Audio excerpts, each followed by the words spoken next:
Welcome, Mark Cantwell. How are you today? I'm good. Thank you, Linda. Good. So, Mark is here. Mark Cantwell is one of the um, partners from a principal of Schlenker and Cantwell. And Mark is a University of New Mexico graduate in 1986 with a BBA degree in the concentration in accounting. And Mark worked at a local firm as a sole proprietor before becoming a principal of Schlenker and Cantwell. In September 1999, they just moved into some beautiful offices off of Alameda. And so Mark is here to talk to us today about what you need to know as a new entrepreneur, as you're launching your new business. What do we need to know from the accountant?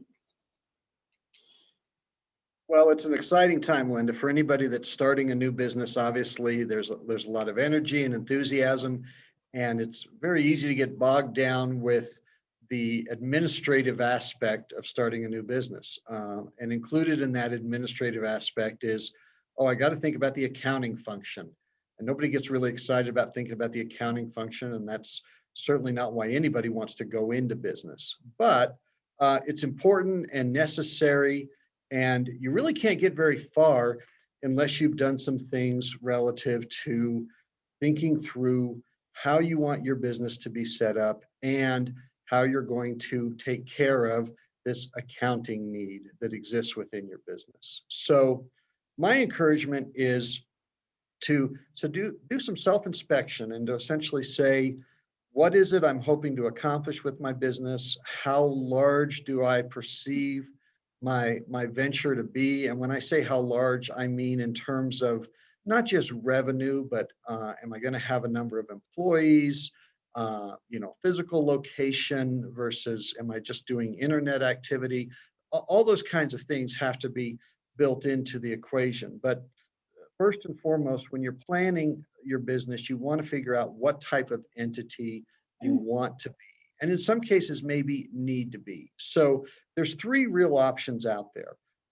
There's sole proprietor, which you can run the business out of your garage, and be a sole proprietor. Sole proprietor just means that you are not necessarily incorporating your business. You have just decided, I'm going to try to do this and make some money. You can have employees as a sole proprietor, but you don't have to go through the legal process of actually registering and incorporating your business with, in this case, the state of New Mexico. So to be a sole proprietor, it's pretty simple. If you are going to have employees, I'm going to jump around a little bit, so I apologize. But if you're going to have employees, you probably need to get yourself a federal ID number, and that's very easy to do. The federal ID number is going to be necessary probably in any type of activity. And I say probably, it'll certainly be necessary if you decide you want to be a limited liability company or an S corporation. And I'll mention a little bit about those as well. But it's not an absolute, but it's encouraged even if you're a sole proprietor. And to get a federal ID number, you just go on an IRS website and you can do an online application to do that. You don't want to pay for this. If some site says, oh, and here's the fee to do this, you're not the right place. The IRS does not charge you to get an ID number. So you get a federal ID number, and then you also have to consider, am I going to be generating revenue that's subject to gross receipts tax? And so I'll come back to that. I'm sort of jumping ahead, but I'll come back to that. But so you want to decide if you want to be a sole proprietor, or if you want to be a limited liability company, or if you want to be an S corporation. And I mention them in that particular order because I think that's the way you should be thinking. And my encouragement is sole proprietor is nice and easy. There's no legal information that has to be filed. But the nice thing about it is it's part of your personal tax return. You can give your business a name. You can call it whatever you want, as long as it's not conflicting with some other entity that already exists. You can't say, I'm going to create a little business and call myself Intel, Well, that's not going to work, especially, in Albuquerque, New Mexico. That's not going to work. You're misrepresenting who you are. But you can call yourself whatever you want. You can have business cards that have that name rather than your own, but you're going to operate as a sole proprietor, and you're going to put all of your income and all of your business expenses on your personal tax return. So it's really nice and easy to deal with in that sense. If you want to be a little bit more formal, you could be a limited liability company. And the encouragement for the formality is really a legal encouragement more than it's a tax encouragement. And what I mean by that is, if you're going to do something, if you're going to operate in any way where you believe someone might have reason to bring a legal action against you or your business activity, well, if you're a sole proprietor and somebody sues you, you are exposed, and all of your personal assets are exposed to this lawsuit. And so you may very well say, well, I'll get insurance and that ought to take care of me. And that's absolutely true. But the exposure could go beyond any kind of insurance coverage that you might have. So the limited liability company creates just that. It creates this company, it creates this separate shell that essentially protects you and what you do within your business from the rest of your personal life. A lot of people will do this even though they don't want or need or feel they need the insurance protection or the liability protection. What they may do it because they want to give a professional appearance to people that they are in contact with. Years ago, just a brief side note here, years ago, my father was a Sandia Labs administrator here in Albuquerque. He retired and was doing consulting work and could have very easily been a sole proprietor. There wasn't going to be any legal liability to be concerned about with the consulting he was doing for businesses. But he was adamant from day one. He wanted to present himself in a more professional manner. And so he said, nope, I'm going to become, and the legal liability company didn't exist at the time. So he said, I'm going to become an S corporation. I want the separate shell. I want not the protection. I just want the appearance of, I'm serious about this and I'm doing this as a professional rather than just, hey, I'm so-and-so and would you like me to come consult for you? He wanted the business card to say something that really reflected what he was trying to get across in his business. So again, the primary reason you would want to incorporate either as a legal liability company or as an S corporation would be for the legal liability issues. But there's other very good reasons why people do this all the time. So there's a lot of detail, Linda, and I don't know if you want that kind of detail on the different type of options. Anybody can get this kind of information from consulting with an accountant or an attorney. And so I don't know how much detail you really want me to go into. Well, one question I do have, and I think that's a good point to say, you need to decide on your legal structure based on not just legalities, but also from a tax standpoint. I mean, if you do decide you have a website, you don't have any potential liabilities, at what point does it make sense tax-wise to move from a sole proprietorship to an LLC? Because there are definitely tax implications, right? There are. So it's a great question. And I will tell you, on the surface, it's a relatively simple answer.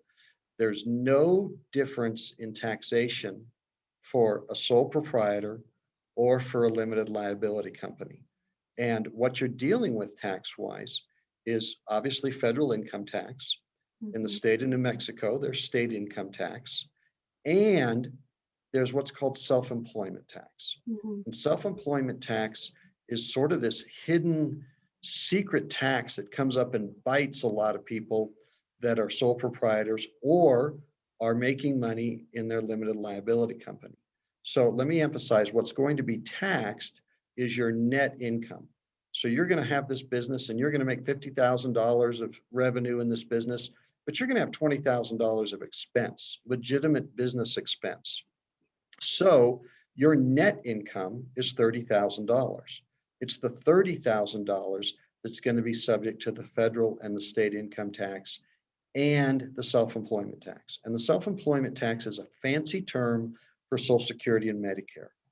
Many of the folks listening today have probably been W-2 employees at some point in their life. And when you're a W-2 employee, you have Social Security or FICA withheld from your pay. You also have Medicare withheld from your pay. And the sum of those two withholdings is 7.65%. Your employer has to also contribute to the Social Security and Medicare system, what they call a match. So another 7.65%. So there's over 15% of your wages being contributed to Social Security and Medicare when you're an employee. Half of it has come from you. When you're a sole proprietor or a limited liability company and you have net income, that income is considered earned by you, just as it would have been if you were a W-2 employee. And so you have to pay that same amount. The kicker is you're the employee and the employer. So it's going to cost you over 15% of your net income if you're a sole proprietor or a limited liability company. So the last type of entity that I keep referring to is the S corporation. The S corporation, actually what you do is you incorporate with the state of New Mexico. They don't care that you're an S corp. The S corporation is a designation given to you. You elect to be an S corporation with the federal government. And what the S corporation does is it takes your activity, and again, you've got the legal protection within the S corporation. But the reason most people really like the S corp, and there's a lot of wonderful things about it, and there's also some limitations, again, that are in the detail that an accountant or an attorney can help you with. But the real benefit to the S corporation, and this is key, if your business is going to make more than what would be considered a reasonable salary for you, you want to be an S corporation. And let's expand on my brief example from before. Let's say instead of making 50,000, you made 100,000. You made $100,000. You still just had $20,000 of business expenses. So you have $80,000 of net income that you're going to have to pay that self-employment tax on, as I mentioned before. You're thinking 80,000 is more than what would be a reasonable salary if I was doing this for somebody else. So I would say, elect to be an S corporation. Now you have to actually, when you jump across that line and become an S corporation, you have to actually pay yourself a true salary. Even though you're the employer, you've got to give yourself a W-2 and a wage. But let's say 50,000 for our example is a reasonable amount of pay for what you're doing. You could say, I've made $80,000 net income. I'm going to pay myself 50,000. Guess what? We've got the Social Security and the Medicare that has to be paid on that 50,000. But that 30,000, the difference between the total of 80 that I made and the 50 that I took as payroll, that 30,000 is still income to you, but now you don't have to pay Social Security and Medicare on that. So if you just think in terms of quick math, $30,000 at 15% is $4,500. That's a $4,500 tax savings just like that. So the real benefit to the S corporation and the real tax benefit to the S corporation versus the limited liability company is when you are making more money than what is a reasonable salary, you can save yourself Social Security and Medicare. Now, the IRS may want to argue with you about that, but in all honesty, they don't spend a lot of time focusing on entrepreneurs and wrestling with, are you making a reasonable salary? When it becomes ugly is when doctors, attorneys, accountants like myself, and we are an S corporation where I am. If all of a sudden I said, I like making all this money, but I don't like paying Social Security. So I'm going to pay tax. Go back to my example. You're going to pay tax on the full 80,000 no matter what. But I don't want to give myself a real big salary. I'm going to argue, I'm going to take 80,000 out of my business, but I'm only going to say 20,000 was payroll. And they're going to say, oh, but was 20,000 really reasonable for you? And and I'm only doing it because I want to reduce my Social Security and Medicare burden, they're going to be the watchdog for the Social Security Administration and come in and say, yeah, you didn't pay enough tax into the system. So they could argue about reasonable salary, but they rarely do unless it's just an obvious aggressive stance on behalf of the business owner. I have attorneys that are clients that, and the IRS loves to pick on attorneys. I have attorneys that are clients that have been S corporations for years, and they understand, boy, I make a lot of money. I better make sure that I take a reasonable portion of that and treat it as salary, because the IRS can come in and say, hey, you're an attorney that's been practicing this type of law in Southwest part of the country for this many years. $30,000 is not a reasonable salary for you, especially when you've made $300,000. That's just not right or fair. I have another client who is a wholesale soap manufacturer. He makes and sells soap to hotels, boutiques, the kiosks at the airport. It's got a Southwest motif to it, and he does very well. And he's an S corporation, and he takes a reasonable salary. The IRS has no way in the world of knowing what's a reasonable salary for a soap maker. They don't have guides, they don't have resources. Now, again, if he was making $300,000 and only taking $20,000 as what he was claiming to be a reasonable salary, the IRS, for the sake of Social Security, would probably pay a little attention to him. So S Corp is a way to go to save tax, but not until your net income from your business is more than a reasonable salary. There are some limitations. There's the need to file separate tax returns, lots of administrative things that you don't want to have to deal with until you need to, and until somebody can say to you, this really is worth the headache because of the tax you will save. Does that help? Oh my, yes. And I've never thought about the S Corp. So thank you. I think that will put ideas into a lot of our entrepreneurs' minds. And I don't want to take a lot more of your time, but I do want to ask you maybe just two more quick questions. Okay. How do I pick an accountant? I know I've picked you as my accountant because I feel very comfortable talking to you, and you're such a nice guy. But I have interviewed other accountants and walked out and said, no way do I trust him with my information, him or her. But you, I feel really comfortable with. Like, what advice would you give to an entrepreneur trying to find an accountant? Well, you want what we have found, we sort of pride ourselves here in the fact that we believe we're fairly relational. You need to be able to have a relationship with your accountant. You first and foremost do not want to deal with someone who is not going to respect you and your business, and essentially is going to talk down to you. You don't need that. That's going to keep you from wanting to make that phone call or send that email with the question or with the need for guidance. If you're dealing with somebody who is just appears in how they communicate to not really have time for you, that's not a great relationship. And even though accounting is a necessary evil here, it doesn't have to be, doesn't have to be something you really don't look forward to doing. It's like you don't want to feel like you're going to the dentist when you're going to the accountant. So another thing I would warn of is you want to be careful about an accountant who is very quick to make promises. Oh yeah, we can make sure you're not going to pay any tax, or well, we can just do this and the IRS isn't going to know about it.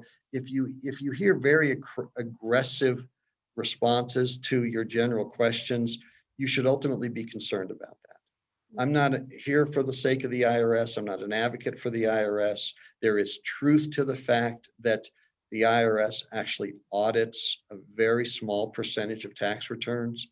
But all that said, I would hope, and you can find aggressive CPAs if you want to, they're out there. But I would hope that you would want to, I would say, sleep well at night. I want to sleep well at night. And so I don't want anybody paying any more tax than they absolutely have to.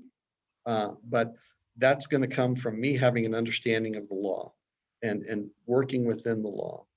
So you want an accountant that might have at least some understanding or interest in your business activity.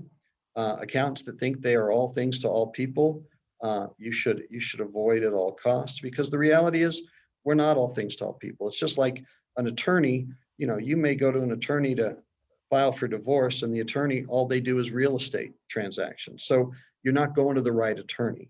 And so likewise, you'd like to be with an accountant who at least has some familiarity and or interest in what your business activity is. So, but the last thing about that, Linda, and I think this is where you might be going, is what can you expect from an accountant, or what do you need from an accountant? I would encourage that what you need from an accountant is someone who's going to do what you're not necessarily willing to do. And we have a lot of small business clients who do all their own bookkeeping. Many of them use QuickBooks. QuickBooks is the product that probably 95% of small businesses in America are using right now. It's a great product. It's very user-friendly. I'm not here to sell QuickBooks, but if you in your business want to maintain the accounting function in-house, you want to do it yourself, or you have somebody that's going to help you do it internally, or you want to just hire a bookkeeper as opposed to a true tax accountant, there's nothing wrong with that. But QuickBooks is user-friendly. You buy it at, Office Max or Costco or Sam's, it's everywhere. And it's great because you don't have to have a great understanding of accounting, and you don't have to have even taken a bunch of accounting courses to really get in and do what you need to do. So I've got other small business clients who don't even utilize an accounting software. Depending on how much activity they have, they just provide us with their checkbook at the end of the year and say, here's my check stubs, or they provide us with their bank statements, or in some cases they provide us with their Excel spreadsheets because they think they're accountants and, hey, I've created this great Excel spreadsheet that's tracked everything. A good accountant is going to make sure that you have captured everything. They're going to ask the right questions. They're going to say, well, tell us about the things that you had to spend money on that were on your personal credit card or came out of your personal account that you're utilizing your debit card for. Or, we want to find every expense we can. But again, you want somebody who's going to do that within the law and hopefully with an understanding of, your business activity. That's perfect. And you actually answered some of my other questions. Just the very last question, and part of it was just covered, but if you were to tell a new entrepreneur ready to launch a business, like three good habits you should have to help your accountant and or bookkeeper, what would those three things be? Obviously, Well, don't put your receipts in a shoebox, right? We right. don't. No. You don't want to pay your accountant to go through the receipts you put in a shoebox. You do need to, as much as I am telling you, we can work off of bank statements. Accountants can work off of bank statements, or they can work off of, checkbook registers. I know that I'm showing my age when I'm referring to checkbook registers, but and we can work with Excel spreadsheets. The point is, you want to have a procedure that works for you, that also will provide to your account either monthly, quarterly, or even if it's just annually when you're giving them information to do your tax return.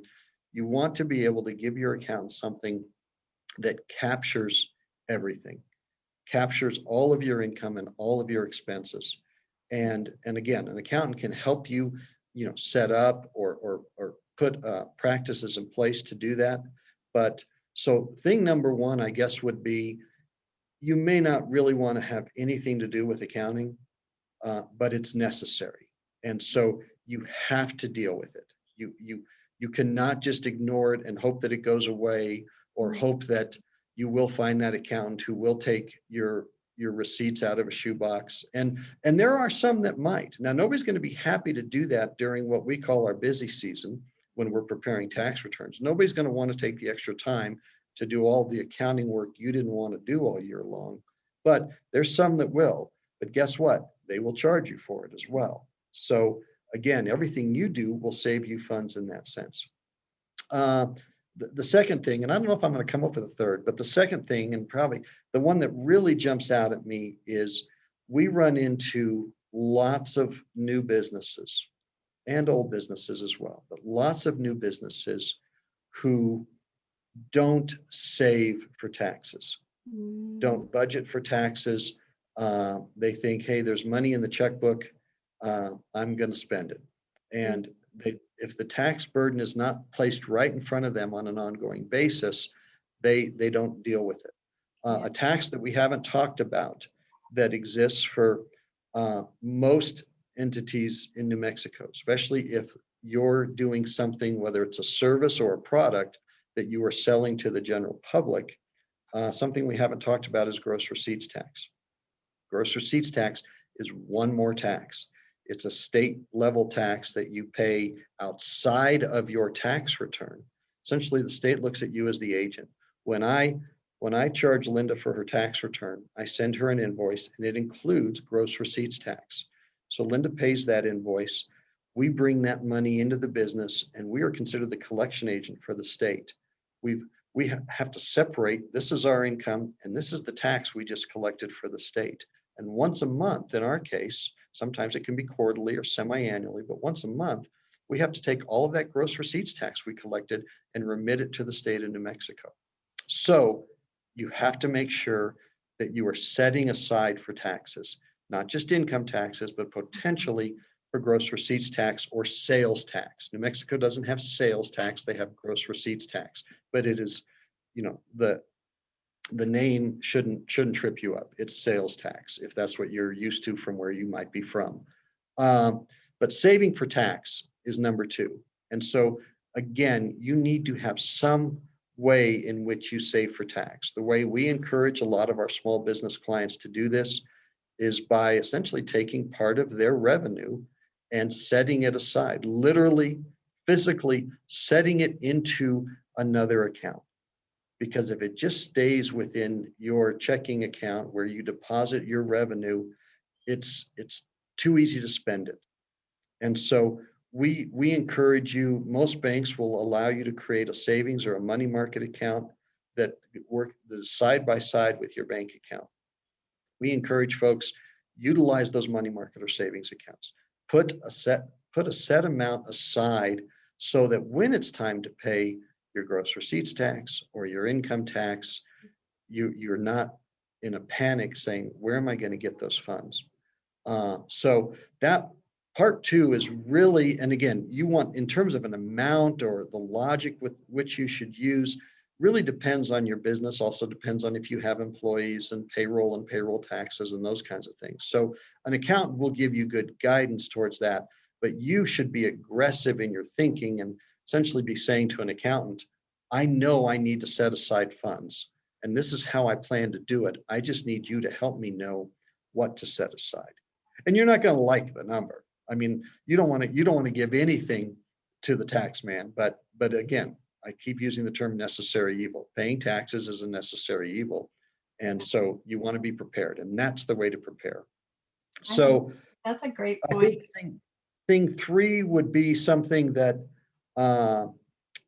maybe that we already referred to in a sense, which is I really encourage you to measure and determine your need to bring professional guidance into your business.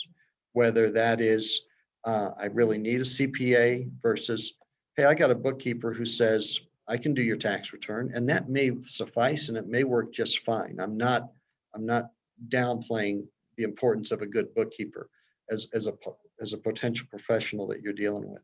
But you need to think about, do I need a bookkeeper? Do I need a CPA? Do I need an attorney?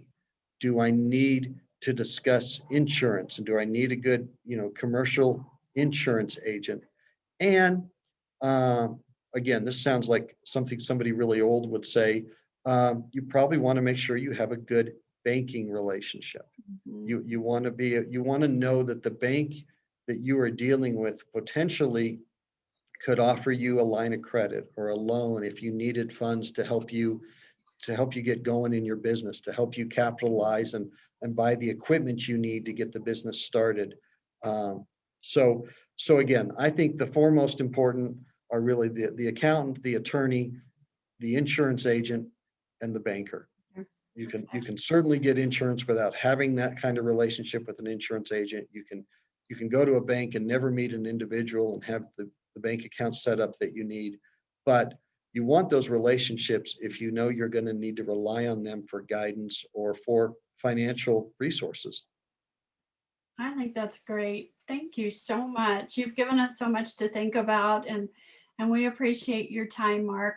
I'm sorry Great. Well, we took a little bit of extra of your time, but man, you covered well, some I think good you and stuff. I both know why that was. I don't think the problem was on your end there. So my encouragement to anybody wanting to go out and start their own business, especially in these times, just Mhm. be, be realistic more than optimistic is probably a fair way to look at things, because it's if you're realistic about it, there's much better chance for success in my mind. So, Yes, thank you so much. We appreciate your time. all right, good to see you. Have a great holiday. You too. Bye-bye. Thanks, Linda. Bye bye. Bye.